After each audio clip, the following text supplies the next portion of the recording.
Welcome to Face2Face. This is a show about change and about what's next. It's a show that wants to ask questions, peel back the layers of our average everyday experience, and go beyond scratching the surface. We interview amazing people with incredible ideas and stories who have done wild, weird, and wonderful things. Remember that imagination shared creates collaboration, and collaboration creates community, and community inspires social change. I'm David Peck, and this is Face2Face.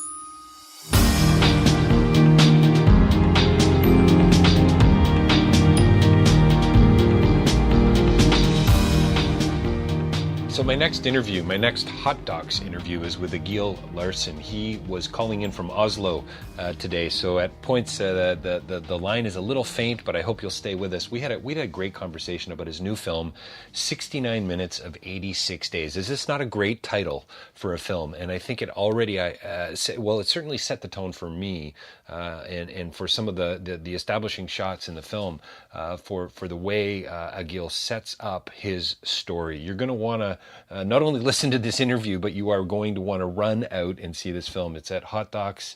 It's something like you've probably never seen before. Egil and I talk about the Syrian crisis. We talk about childlike wonder. We talk about making sense of time. We got into mostly some pretty heavy issues, but we really approached them, I think, in a pretty conversational and a pretty light way. Egil has a lot of hope, and that really comes through with this young girl who he follows and this young family that he follows in the film. So please stay connected for the conversation, but get out to Hot Docs to see the film as well. It's called 69 Minutes of 86 Days. Don't forget David Peck Live for more information about my podcasting and my speaking and writing, and also rabble.ca. You can find out more there as well. Coming right up, Egil Larsen and 69 Minutes of 86 Days. Well, welcome to Face2Face. We're joined by a very special guest here today, not part two, but our second Hot Docs interview, calling in from Oslo. We've got Egil Larsen here with us today to talk about his new film, 69 Minutes of 86 Days. Egil, thank you for joining us today. Thank you for having me. So let's get the weather off the table right away. We've got a beautiful sunny day. It looks like we're moving into summer finally here in Toronto. That's what you're going to be landing to hopefully tomorrow. What is the weather like there? I was snowing as I came. I came to Oslo yesterday. Actually, I've been in Lebanon for a while. Okay. And it was like actually really snowy when I came back. So that was a shock. Well, I'm looking forward to leave this shithole. Yeah, exactly. Well, it's pretty funny that you're coming here to get away from the snow. We pretty much washed our hands of it recently, so it's not been a horrible winter, but it's the sun is here. How's that? And we're pretty thrilled. So good. The weather conversation is out of the way. Let's get into what we really want to talk about today. Your new film. First of all, congratulations, and what a beautiful film. I was blown away. I was astounded not only by the cinematography and the music, but just by your approach and the style. So yeah, first out, congratulations and well done. And because we won't be talking to tomorrow, welcome to Toronto. Thanks. Thank you very much. That's a beautiful start for this conversation, I guess. So tell me, I've got lots of questions, but why only 69 minutes? Well, to begin with, I didn't know what type of film it would end up being. It's like always the beauty or the horror or whatever with documentary, always going into something, and you don't know really what will come out on the other end when you're done with the project. So this project was also something like this. I had a very strong idea, and I had a lot of concepts about what type of film I wanted to make, but at the end of the day, I didn't really know what it would end up being, because this was going into some uncertainty with the subject. I didn't know who I would follow. I didn't know, all sorts of things. Sure. So that it ended with 69 minutes is just basically maybe that we felt it could be a feature-length film. And and that we felt it could hold those 70 minutes, but yeah, making longer films is also, you need to make your films for audience as well. Well, I just, Egil, I love the title, by the way. I really do love the title of the film, and I think it sort of speaks volumes to what this story, and I mean story in the bigger sense of the word, is really all about. And, to me, your film is about this family. It's about this young, beautiful, cute, lovely young girl, Lean. But it's also about it's human rights. It's about finding our place. It's about equity and opportunity, and about kindness and generosity. I mean, there's just so many subtexts to the film, which I just think is remarkable. When you say you weren't sure about the type of film, do you mean stylistically, or do you mean from a narrative perspective? No, I didn't know that the title would end up being. I didn't decide on the title specifically before I went. Right. I decided on a lot of things regarding the time aspect, which is, sensing a feeling of experiencing time one-to-one and having these long takes and all that. So a little bit of the title was already an idea established from experiencing time as an audience, or sure, trying to make sense of time, because their journey, of course, was somewhat a nightmare, or somewhat quite a challenge. And the film shows a little bit of that, but the film can't really portray that in a real honest way, or it can only be a fragment. It can only be a retelling, or me kind of portraying their journey, or they as human beings. So, the title tries to be a little bit honest about. Yeah, well, I love films in general are about, and you can't be 100%. You're not telling truth, so I'm just telling a 69-minute story of their story in a particular way. I mean, perspective for you clearly. I love how you say you're trying to make sense of time with the film. There were points where I actually was drawn in a real time sort of sense. Like I felt like I was walking alongside of you, and that this was actually just 69 minutes. And clearly it's not. I mean, this is this is over a period of time and so on. But it really did feel like it was just this very intimate, small snapshot of these people's lives. Yeah, that's a good thing if you have that opinion, or that if you could feel the presence. That was a lot of the visual concept, or the idea of how we were supposed to feel this film, not as a particular drama, or as using all the tools of cinematography and the tools of filmmaking to dramatize, but rather try to make a feeling of presence, or a feeling of something close to honesty, or I don't know. Right. Yeah, it depends on how you read the film, maybe. But yeah, I think that you liked it. I love the word presence. There was a real authenticity and an honesty, I think, to this portrayal. I have seen a few docs over the last couple of years that are dealing with similar issues. A couple narrative films actually from the Toronto International Film Festival last year, dealing with immigrants and refugee crises and newcomers to Canada and newcomers around the world, basically, and what people are leaving their homes to go and build something elsewhere, but how it just I love your film, Gil, because it raises so many questions about what it means to be human. It seems to me, and what does it mean to be in relationship with and to others. And did you shoot the whole film? Is it fair to say you shot the whole film at sort of about a 3-foot level at the or a 1 meter level? Not the whole film. I tried to be on her level. So right. If she was carried, I would be at right. her carrying level, or if she was walking around, I would be down where she was. So it was like trying to be where she was all the time. But the opening of the film is maybe from a grown-up level. because the opening of the film is supposed to imply we are also one of these people coming from the sea, and where are we going? Who are we going to meet? So it's like it opens up with something that is not the viewpoint of a child, but the viewpoint of maybe an adult or whatever. And then we find Leon, and from there, the film tries to stick to her level.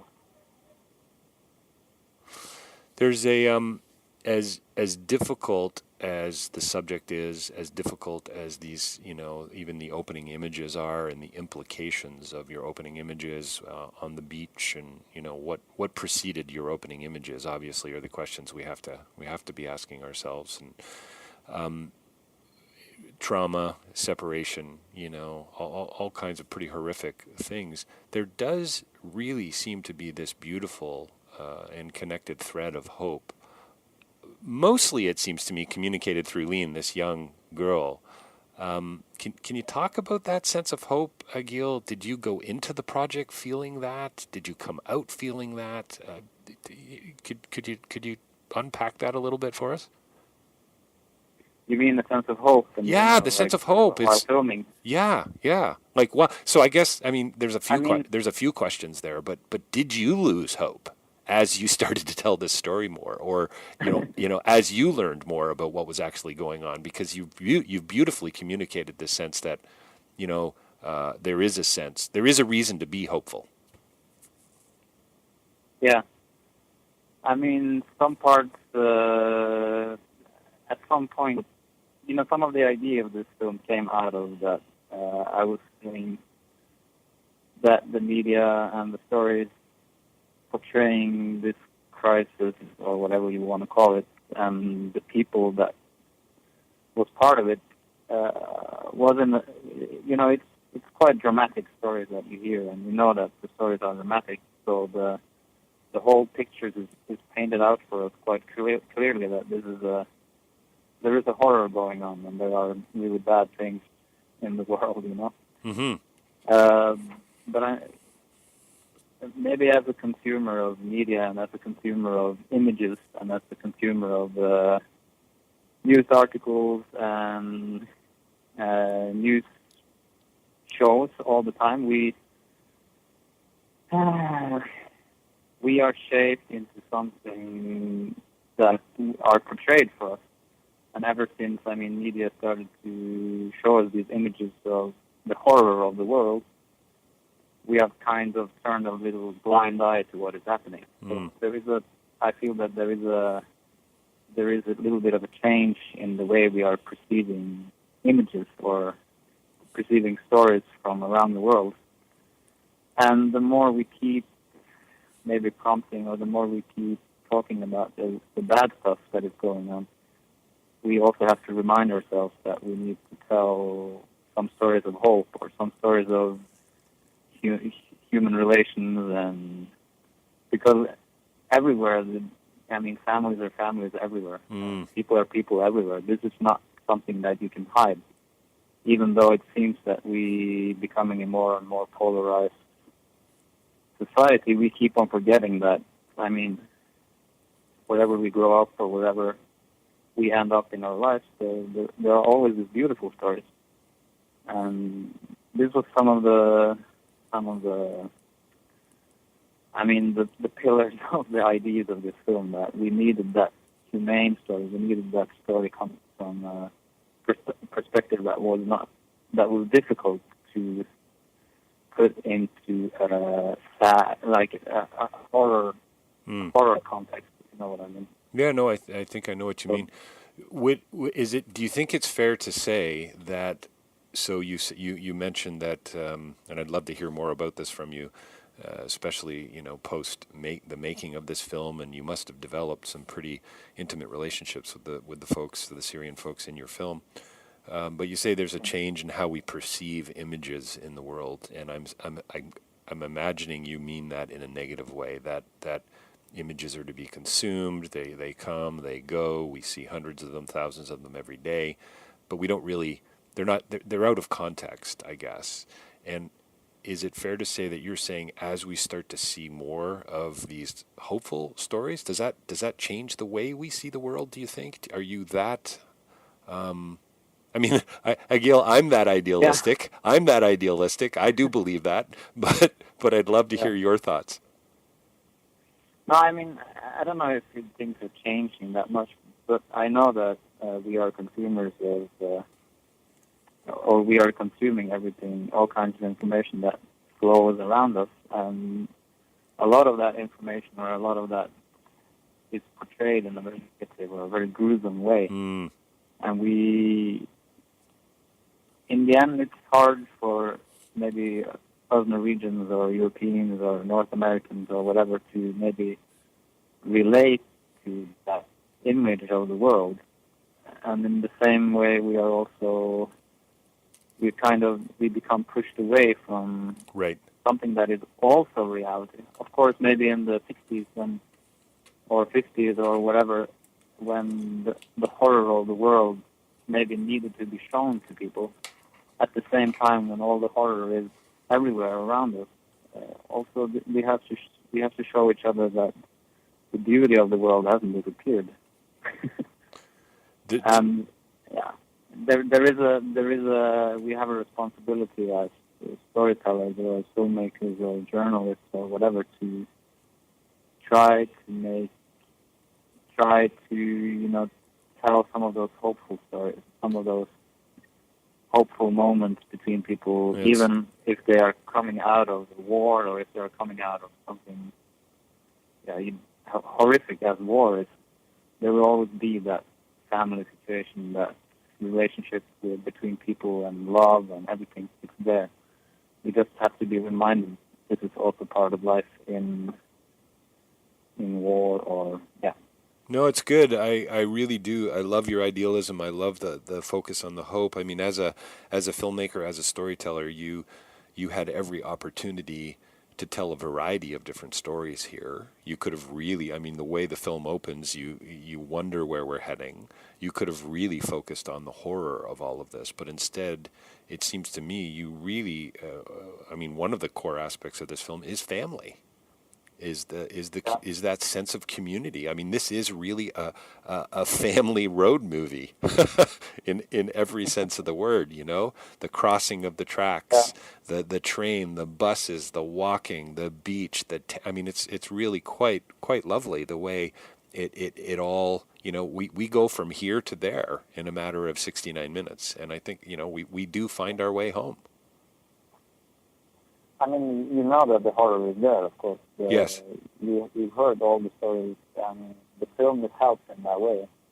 You know, it's easier for you to perceive and see maybe and consume some of the hopeful, and to see maybe to see a little bit more wider into the concept or the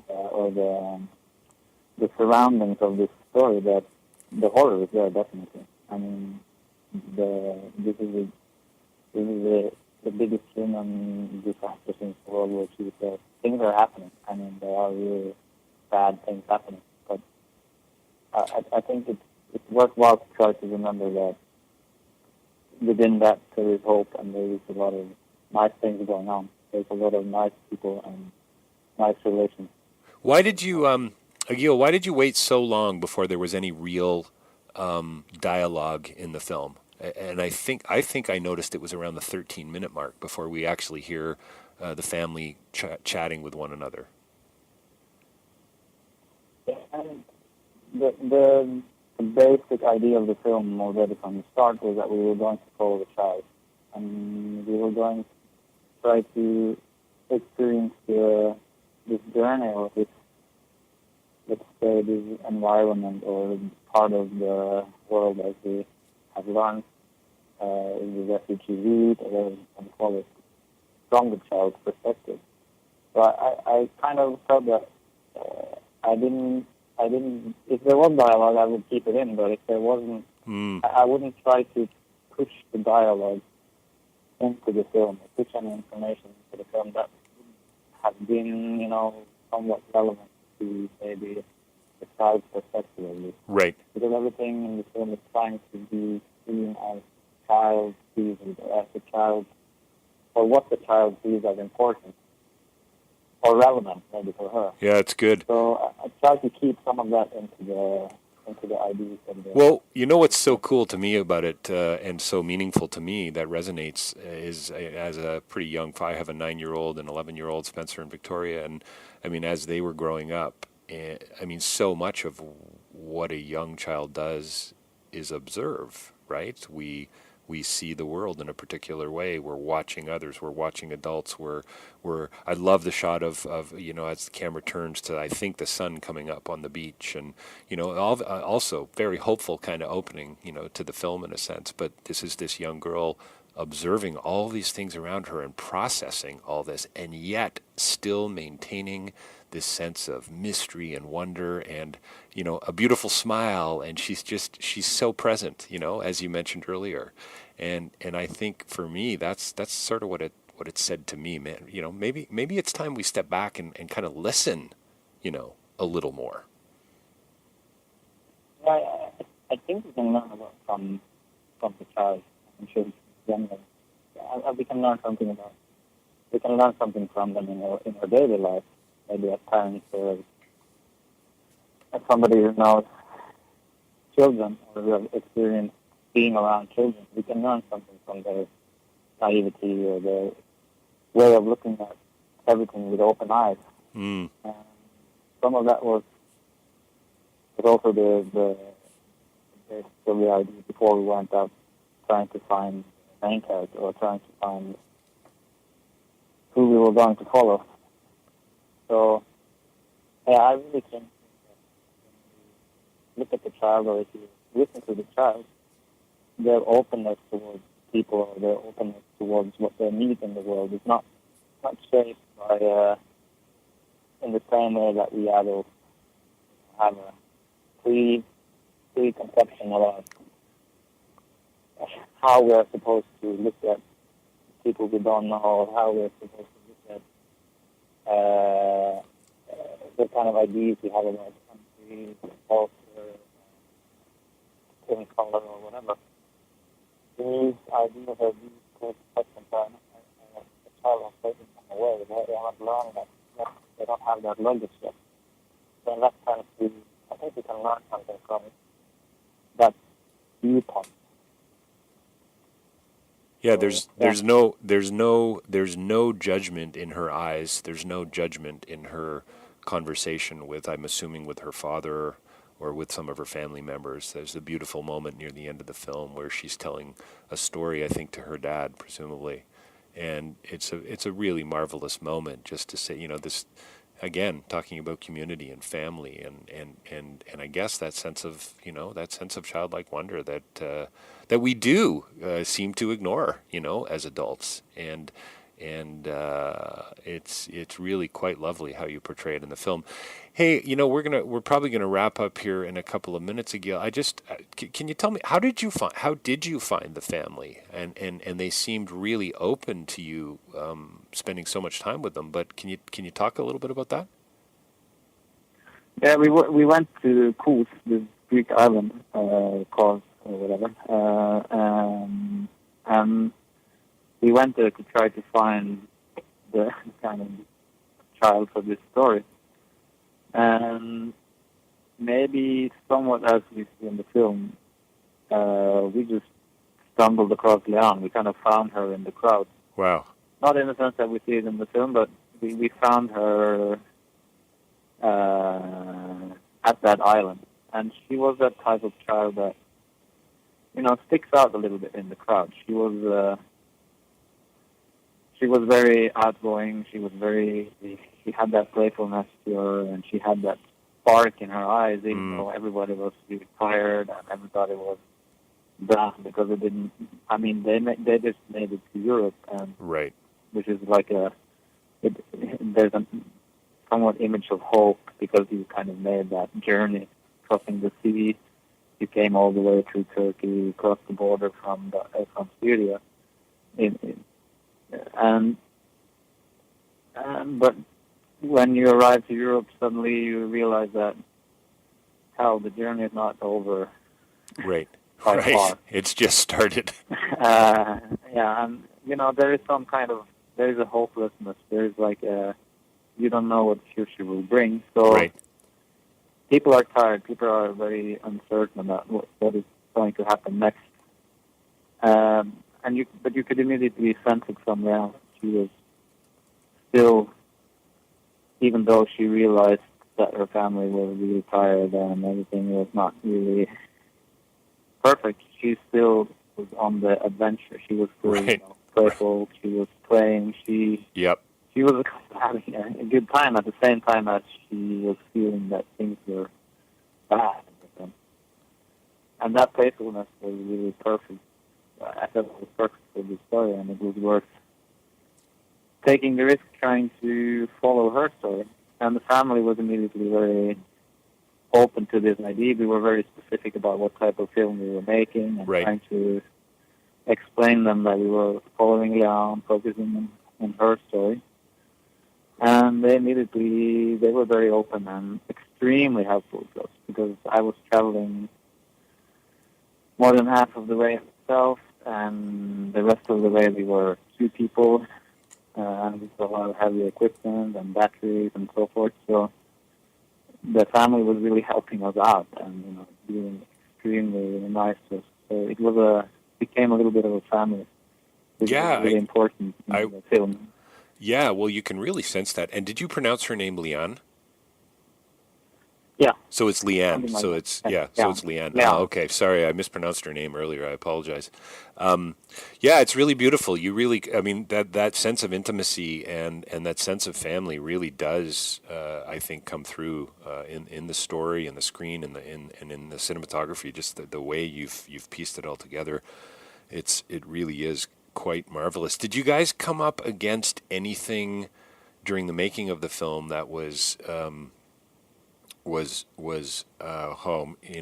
not to focus on the negative, but did you come across any racism, division, people kind of pushing back on what was actually happening on the beachfront there, from an immigration perspective? Did that come up at all?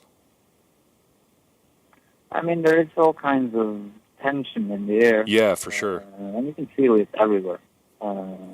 Both coming from the people who are on that journey, because they are so uncertain and they don't know what the next step will be, so they are afraid and they're scared. And then there is, at that island there are full tourists, which is an absurd scene somewhat, and there are a lot of people trying to establish their integrity, like in normal society as well. Right. And yeah, there is that tension, and that tension also varies from country to country, to situation Sure. to situation. And there is a lot of opportunism, people trying to earn money on like desperate people. And this is extremely frustrating, both for extremely frustrating for that family or those people who have lost everything. Yeah. And, they have their last cent left to spend trying to figure out their future. And it's also really frustrating for us when we were there, and still we couldn't intervene so much, so we couldn't really. We were helping out in the best way that we could. Right. But we couldn't really intervene into what was happening. So yeah, you're traveling with a lot of different people. There were always coming new people to this group that we were traveling with, and when you hear their stories and you go into detail, there is a lot of, horrific things that have happened to a lot of these people. And I think it's really hard not to feel sympathy. It must have been very challenging. Well, I think I've got one more question. I have lots more questions for you, Egil, but I've got one more for the interview. But it must have been very difficult editorially, to make some of the decisions, as a director and as you were getting pulled into this family, the choices that you had to make on what to show and what not to show. And I, Yeah. I applaud you, and I've got a huge amount of admiration for what appeared to be very hopeful choices that you made. I think it's utterly brilliant, and you start out by telling us the horror of this, the reality of this situation, and then you build on that and say, but hang on, this is about opportunity. This is a new life. This is a family relocating in the best sense of the word with what little they have. And I think it's really remarkable. Hey, what did you, and this is a pretty big question, but what did you not know when you started filming that you realize now, having seen the film in its final cut, about to premiere at Hot Docs here in Toronto? What do you know today that you didn't know when you started this journey? I guess this is the beautiful thing about making documentaries or film in general, that you get to spend a lot of time with the theme or the subject that you're going into. So you're getting to meet, like in person, some of the people that is involved in this situation, and you can read up and down on what is going on in Syria and what is going on in Afghanistan and what is going on now in Yemen and Somalia, and the list goes on forever. It does. With the injustice and the world is a somewhat cruel place for a lot of people. And I mean, I have some ideas about what is wrong and what is good about the world, and I mean, I don't know how to solve any of this because right. Too big, and I'm not here to solve anything. No, of course not. But I mean, the beauty of this is that when you start to look at the people that are part of these stories, when you start to listen to their stories and you meet the people face to face, then suddenly that story or that country, for that sake, or that village that you heard about in the news, it suddenly gets a face, and it suddenly gets a personal, intimate story. Immediately it's like when you're going to holiday and you meet somebody at the airport who doesn't want to steal your Coke or something like that. Suddenly you have a preconception about what that country is about, what type of people who are living there, how their society is organized, because this is the way we humans, I think this is the way we work. We generalize somewhat. And it's beautiful to generalize in a sense when you are meeting some people that becomes a beautiful, it becomes a portrait of that country from some people that went through a lot of horror, but they are still in their hope, they are still adapting, they're trying to change, they're trying to do things better for their family. And you could really sense that when we were traveling with these people and with the family and everybody around them, that this was people sticking together. They were adapting to the situation together. They were trying to make their way together, and that, in modern society we are kind of falling a little bit away from family relations, and we are this individual society maybe, and it's so wonderful to see how people are coping with things from they're becoming friends when things get difficult. So you learn a lot about these types of things. And even though it's really hard for me as a filmmaker with a Norwegian passport to kind of put myself into their position, I cannot. It's impossible. Right. I can just be there and observe and listen to their stories and try to make up my, opinion about the things. But I can still just, I have my passport. I can just leave, take right. back. Right. It's a bit. Safe. It's a. So it's a totally different thing. It's a totally. I mean, different. all the people we met and all everyone in that family and so many people, so many stories that we heard are so wonderful, and it gives you a sense of hope. This is a good thing. It is a good thing, Egil. I'm sorry we have to come to an end in the interview. I really appreciate your time today. We've been talking today with Egil Larsen about his new film, 69 Minutes of 86 Days. You know, you said, Egil, that you don't expect to change the world, and I think you are, and I think you have, and I think you will. I mean, I truly believe in the power of story and film, and you've made a beautiful piece here that will. There will be a splash and ripple effect from this. This is going to touch people's lives. I truly believe that. I mean, you really have taken us to a hopeful place, and I think that's really remarkable. And again, congratulations, and I hope you have a safe trip to Toronto. Enjoy hot docs, and I'm sorry we're not going to get to meet face to face, but thanks again for your time today. I really appreciate it. Thanks for having me. I'm looking forward to the sun and to see Toronto. So.